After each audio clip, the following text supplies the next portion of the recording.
Welcome back, folks. Let's get right into it now. Here's my pal, Ray Wylie Hubbard, with another road story as we caught up with him before a show at the Kessler in Oak Cliff, just blocks away from Ray Wylie Hubbard's childhood home.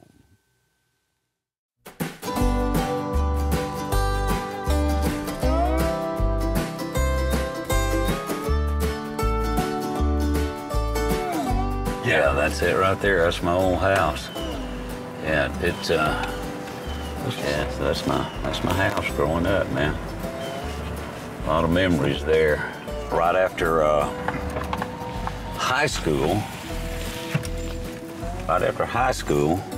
for some reason they were having a little note said looking for singers to play at a resort. So we went and I was in a band with Rick Fowler and Wayne Kidd. We called ourselves the Coachmen. Well, it's really weird because Stevie Ray was in a band called the Chessmen. He went to Kimball with he and Jimmy, and they were in a band called the Chessmen. We were in a band called the Coachmen. And usually the Oak Cliff Tribune would mess it up. They'd show a picture of Stevie in his van. It'd say the Coachmen, or they'd show a picture of our band, go the Chessmen, and it just, you know, it's one thing, you know, Stevie and I kind of, you know, would find amusing every now and then. But, and so we ended up in Red River, New Mexico.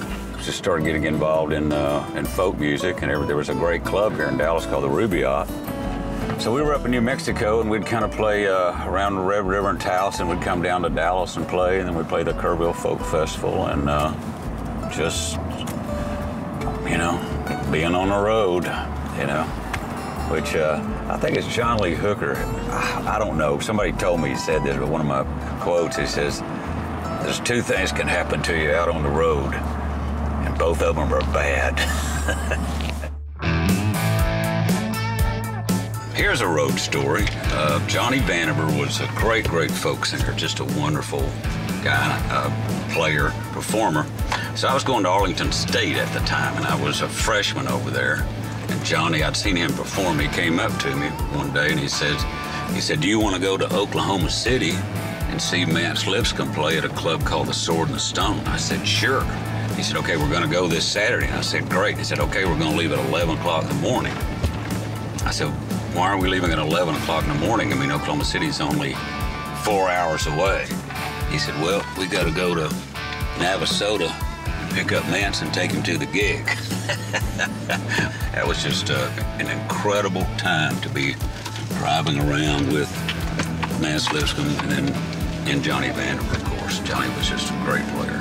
I've been doing this a while. I do have a bunch of road stories, you know. I should write a book. Either that or get some sordid reality TV show. That'd be my best shot.